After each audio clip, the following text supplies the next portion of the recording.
டெல்லி போலீசாரின் கோரிக்கையை ஏற்று தினகரனுக்கு 5 நாள் போலீஸ் காவலில் எடுத்து விசாரிக்க வேண்டும் என்று டெல்லி தீஸ் ஹசாரே நீதிமன்றம் உத்தரவு பிறப்பித்திருக்கிறது. இந்த உத்தரவு தொடர்பான கூடுதல் விவரங்களை பதிவு செய்ய காத்திருக்கிறார் எமது டெல்லி செய்தியாளர் அரவிந்த். அவர் தரும் கூடுதல் விவரங்களை கேட்கலாம். அரவிந்த், வணக்கம்.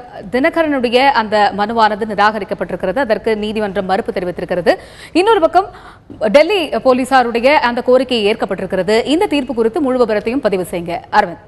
அதாவது டிடிவி தினகரன் அதாவது இரட்டை இலக்கணம் தொடர்பான விவகாரத்தில் இந்திய தேர்தல் ஆணைய அதிகாரிகளுக்கு லஞ்சம் கொடுக்க முயன்றதாக டிடிவி தினகரன் மற்றும் அவருடைய நண்பர் மல்லிகார்ஜுனா இருவரை கைது செய்திருந்த டெல்லி கிரைம் பிரான்ச் காவல்துறையினர் இன்று அவரை சிறப்பு நீதிமன்ற நீதிபதி பூனம் சௌத்ரி முன்பு ஆஜர்படுத்தினார்கள். அப்போது டிடிவி தினகரன் தரப்பில் ஒரு ஜாமீன் மனுவானது முன்வைக்கப்பட்டது. அதாவது தான் இந்த விசாரணைக்காக முழுவதுமாக ஒத்துழைப்பை வழங்கி வந்த போதிலும் எனக்கு ஒரு இன்ஹியூமன் ட்ரீட்மெண்ட், அதாவது மனிதாபிமானமற்ற முறையில் தான் நடத்தப்பட்டதாகவும் நாம் 3 நாட்களும் இரவு பகல் பாராமல் தனக்கு மிகவும் விசாரணை நடைபெற்றாலும் அப்படிப்பட்ட சூழலிலும் நான் விசாரணைக்கு ஒத்துழைத்தேன். இந்நிலையில் என்னோட உடல்நிலையை கருத்தில் கொண்டு எனக்கு இந்த ஜாமீனை வழங்க வேண்டும் என்ற கோரிக்கை முன்வைத்தனர். அதே போல டெல்லி கிரைம் பிரான்ச் காவல்துறையை பொறுத்தவரை அவருக்கு 7 நாள் போலீஸ் காவல் வழங்க வேண்டும் என்ற கோரிக்கை முன்வைத்தார்கள். குறிப்பாக அவர்களை பொறுத்தவரை இவரை டெல்லியிலிருந்து சென்னைக்கும் கொச்சிக்கும் மற்றும் பெங்களூர் உள்ளிட்ட இடங்களுக்கு அழைத்து சென்று அந்த ஹவாலா மூலியமாக அந்த 10 கோடி ரூபாய் பணம் எவ்வாறு சென்னையிலிருந்து டெல்லி கொண்டு வரப்பட்டது என்பது தொடர்பாக விசாரணை நடத்த வேண்டும். எனவே இவருக்கு 7 நாள் போலீஸ் காவல் வழங்க வேண்டும் என்ற கோரிக்கையை வைத்தனர்.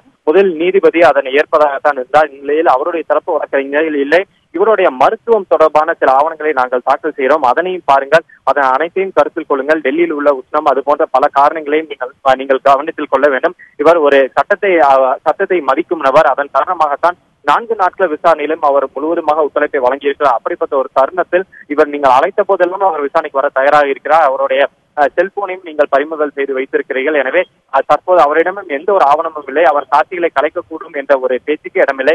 அப்படிப்பட்ட ஒரு தருணத்தில் இவருக்கு நீங்கள் மீண்டும் போலீஸ் காவல் வழங்கக்கூடாது. அவர் டெல்லி போலீசார் கூறுவதை போல 7 நாள் நீங்கள் போலீஸ் காவல் வழங்கினால் இவர் ஒரு சட்டத்தை மதிக்கும் நபர், இவருக்கு இந்த போலீஸ் காவலை வழங்கக்கூடாது என்ற கோரிக்கை என்ற வாதத்தை முன்வைத்தனர். இந்நிலையில் நீதிபதிகள் அனைத்தையும் படித்துக் கொண்டு நான் சற்று நேரத்துக்கு பிறகு இது தொடர்பான உத்தரவை பிறப்பிப்பதாக கூறினார். இதில் ஒரு அரை மணி நேரத்துக்கு பிறகு தற்போது அவர் அந்த உத்தரவை கொடுத்திருக்கிறார். அந்த உத்தரவில் அதாவது 5 நாட்கள் போலீஸ் காவல், அதாவது டிடிவி தினகரன் மற்றும் மல்லிகார்ஜுனா இருவருக்கும் 5 நாள் போலீஸ் காவலை வழங்கி அந்த கீழமை சிறப்பு நீதிமன்ற நீதிபதி பூனம் சௌத்ரி வழங்கியிருக்கிறார். அதே போல இவருடைய ஜாமீன் மனுவையும் நிராகரித்திருக்கிறார்.